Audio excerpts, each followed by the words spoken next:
Hi, everyone. Welcome to Flock Talk. I'm Erin Morgan. And I'm Jordan Sloggett. And we work for the farmer members of the Ontario Sheep Farmers Organization. This week, we are discussing food safety and meat inspections with Tim Metzger. Welcome, Tim. Thanks for joining Flock Talk. Thanks. Happy to be here.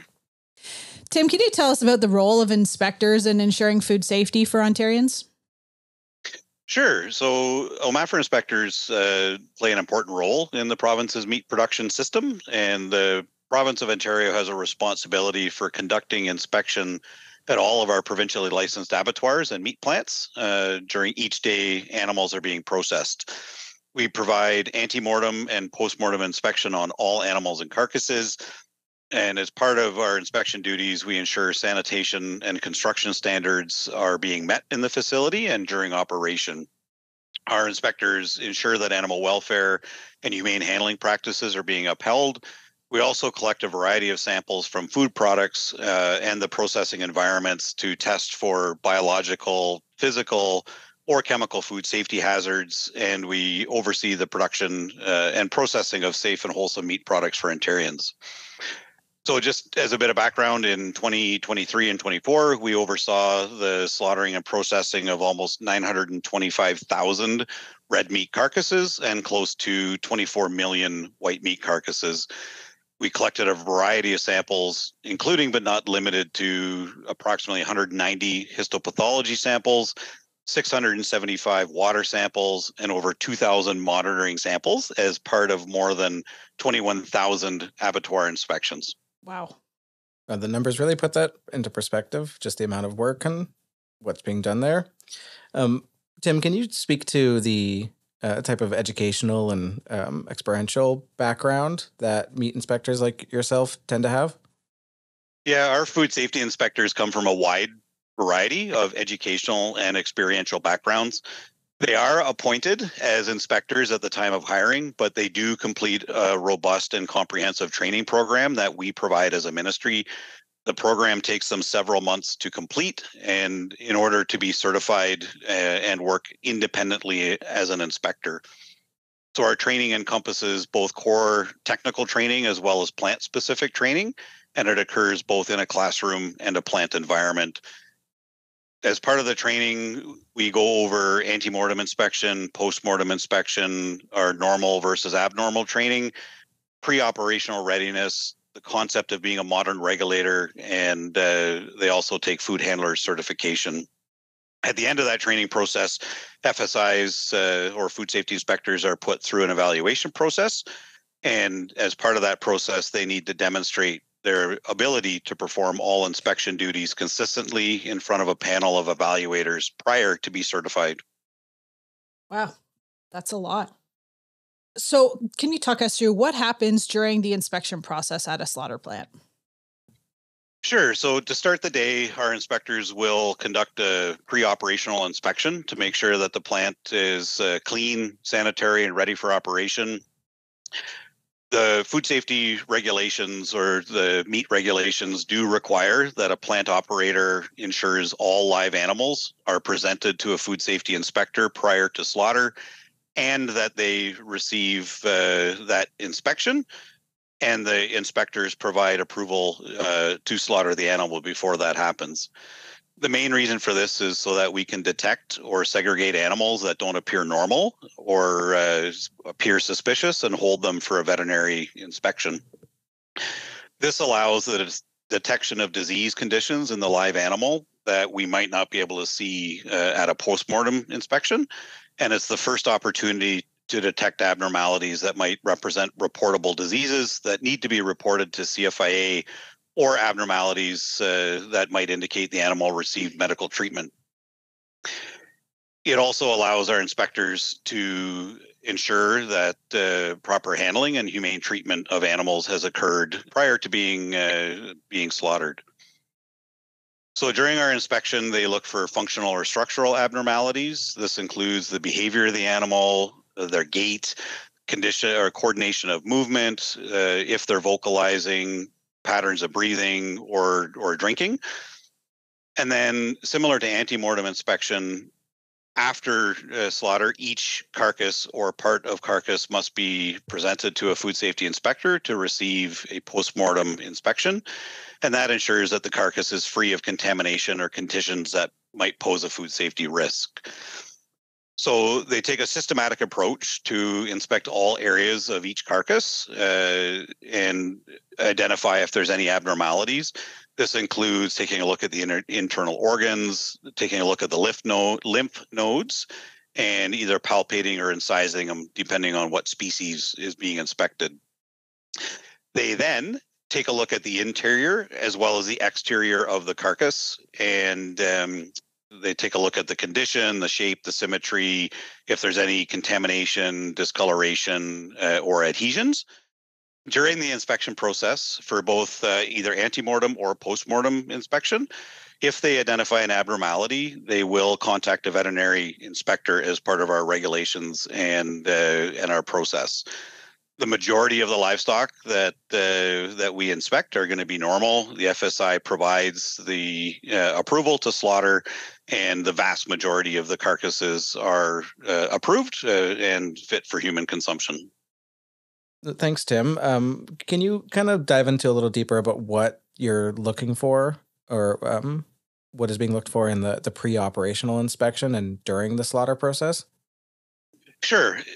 Operators are actually required to conduct their own pre-operational inspection for every day that they operate, either before beginning operations for the day or between shifts. If there's a multiple shift day, they food safety inspectors then conduct a verification of that inspection, which includes food and non-food processing areas, equipment, utensils.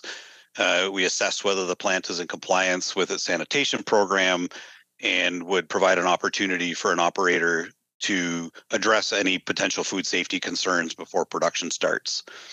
We take a look at their housekeeping, the sanitation, cooler or product temperatures, storage conditions, temperatures of their knife sanitizers, functionality of hand wash stations, making sure that lighting is adequate for our inspection purposes. We take a look at the live animal receiving and any other plant-specific things that might either impact animal welfare or food safety operations for the day. During the actual slaughter process, we do ensure the humane handling of animals. We ensure that abnormalities are identified and reported to a veterinary inspector for disposition. We oversee the slaughter process and make sure that it is completed humanely and hygienically, and then also generally ensure that the plant remains in compliance throughout the operating day. Tim, when we look at the slaughter process, like there's lots of different things to go through, lots of big checklists. And just wondering, does the same inspector go to the same plant every single day, or do they mix it up? Like, do they go to different plants in an area? How does that work? Yeah, so generally our inspectors, they are organized within areas. They do have a plant which is considered their headquarters. And depending on operational needs, a lot of times the inspector will go to the same plant or a couple of plants throughout the week. But we do have times where different inspectors will be in different plants, and it all depends on what our staffing levels like and what the logistics of that day look like. But generally speaking, we will have inspectors that are regularly at plants, and in some areas, depending on the plant schedule, they'll be there more often than not. Excellent. So this is a question that comes up from producers all the time, because this is the information that gets back to the producer, is the word condemnation. Can you tell us what the word condemnation means in the context of meat inspections and why certain organs or animals would be condemned?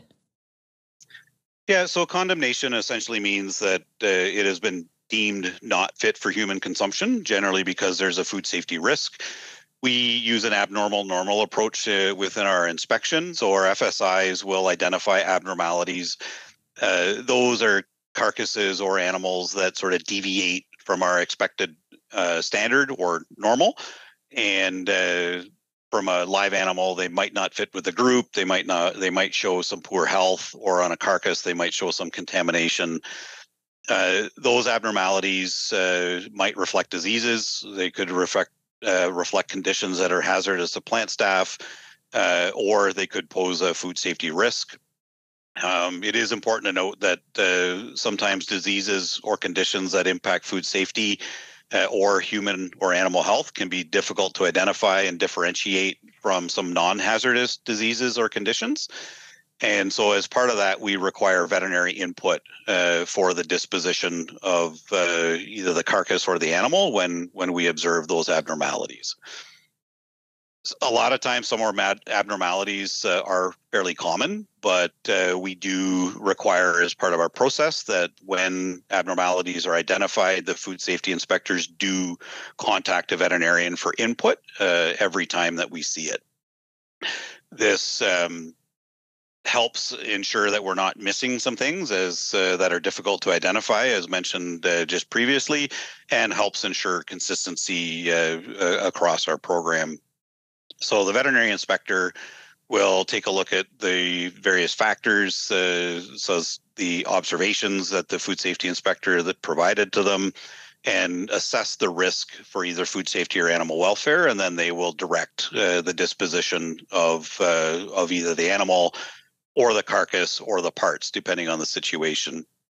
And so then once the veterinarian provides that disposition, the food safety inspector kind of acts on that, and they'll either approve the carcass if that's what was directed, or they'll indicate the need to condemn and dispose of that, and then we communicate that to the plant operator. So yeah, the vast majority of carcasses or animals that go through our plants are approved, but occasionally there are some that do pose that food safety risk.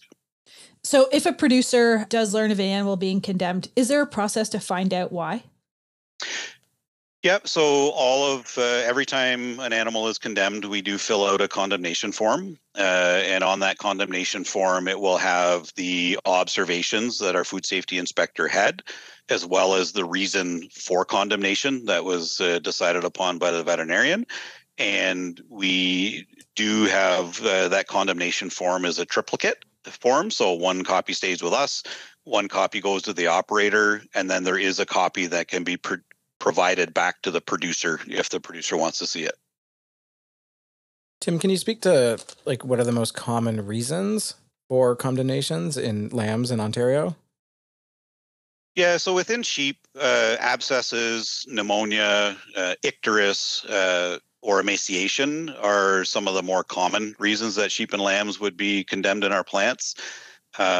We will have some times where the meat part of the carcass, I'll call it, is approved, but some of the organs or offal are condemned, and often that is for either parasites, pneumonia, or arthritis. And all of the common reasons or all of the reasons for condemnation are available through open statistics on OMAFRA's website. Thanks. How do Ontario's regulations guide your work and decision making? So we're generally governed under the Food Safety and Quality Act, and then underneath that act is, we call it OREG 3105, but it is the meat regulations. Both the act and the reg provide the authority for our food safety and veterinary inspectors to be present and inspect in provincially licensed facilities. That includes taking action, inspection action, holding animals, or parts of carcasses until we actually make the disposition, as well as the authority for those dispositions. So when an issue would be referred to a veterinary inspector, that inspector has the legal authority to order a specific disposition. So it could include, from an animal's perspective, the approval for that animal to go to slaughter, could provide the authority or the requirement to euthanize that animal. Again, the regulations provide the approval process for our inspection, or the condemnation process for carcasses that have a food safety risk. And as part of the regulations, operators must ensure that they meet the requirements for either constructing or operating a plant. And during slaughter operations, the operator must ensure that they operate their plant hygienically. They provide suitable conditions for our inspection process, the operator's responsible for ensuring that all animals are presented for antemortem inspection and receive that approval to be slaughtered. The regulations talk about humane handling and slaughtering. The regulations also discuss the fact that every carcass must be presented for postmortem inspection and that our inspector sees every carcass. So the operator also needs to ensure that there's an effective identification for the carcass or the parts of the carcass for basically as long as our inspector needs that to be. Generally, that's up until the time that we provide that stamp of approval for human consumption. Thanks, Tim. Tim, you'd already kind of spoken to this in a previous answer, but how do meat inspectors work collaboratively with veterinarians and other experts to identify concerns and support meat processors throughout the process? Yeah, during the inspection process, our inspectors do collaborate with a number of individuals, depending on the day.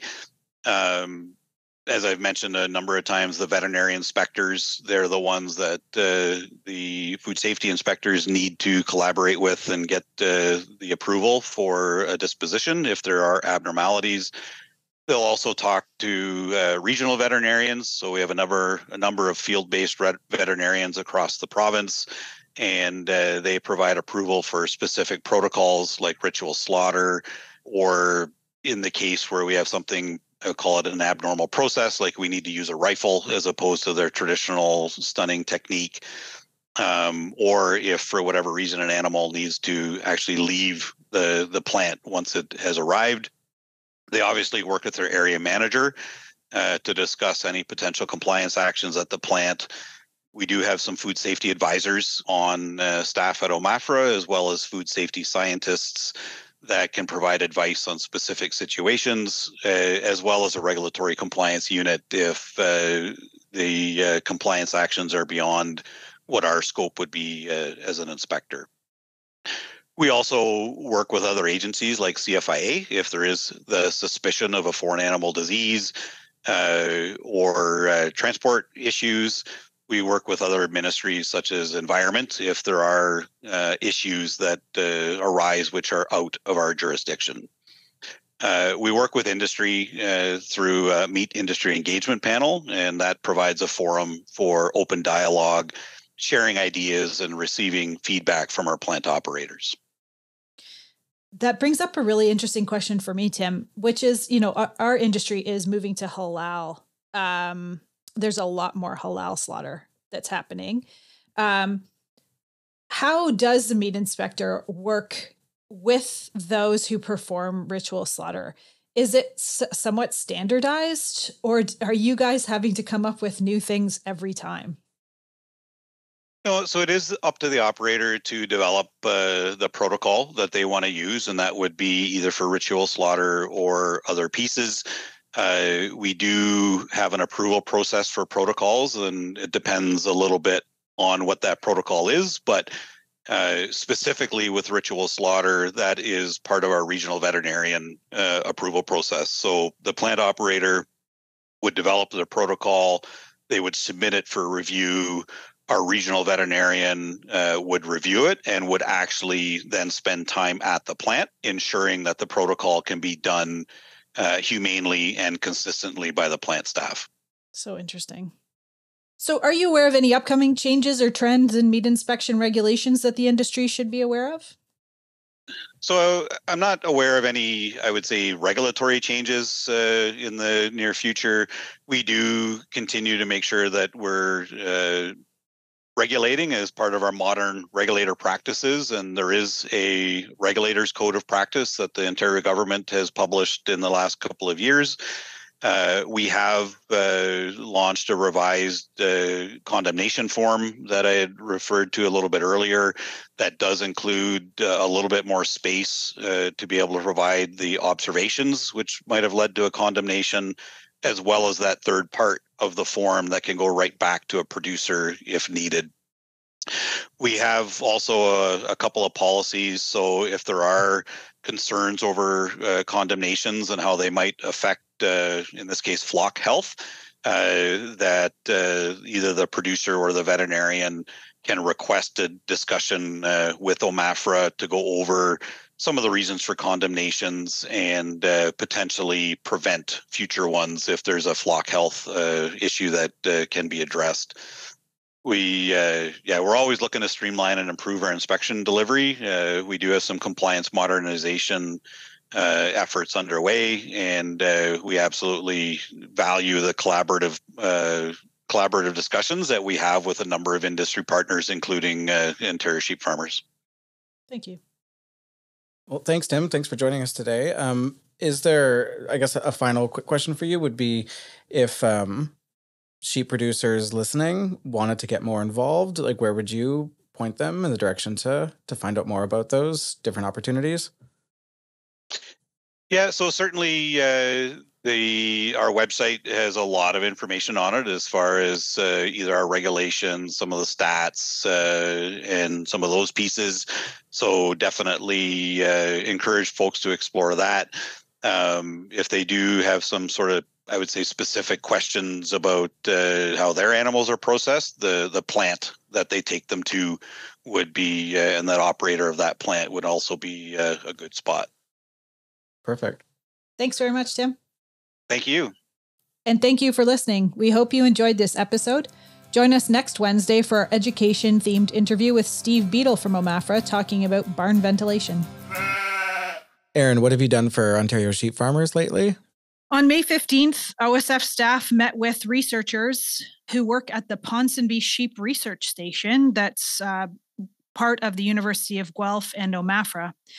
We are having this conversation to ensure that we elevate the profile of the Ponsonby Research Station within the sheep community and within the research community and other commodity organizations. And there's some really interesting research that's happening at that research station, including research into parasites, some selenium trials, and it's a really great opportunity for vet students to get trained on working with sheep by using the research station. The next plan is to work together to identify new research opportunities for the research station in the future, and also look at opportunities to elevate sheep research within the University of Guelph to attract more researchers to use the facility. If you enjoyed our podcast, please subscribe through your podcast app to receive alerts for future episodes, and please share this podcast with your friends. For more Ontario Sheep Farmers content, follow us on social media at Ontario Sheep Farmers on Instagram and Facebook, and at Ontario Sheep on X, formerly Twitter, and visit our website at ontariosheep.org.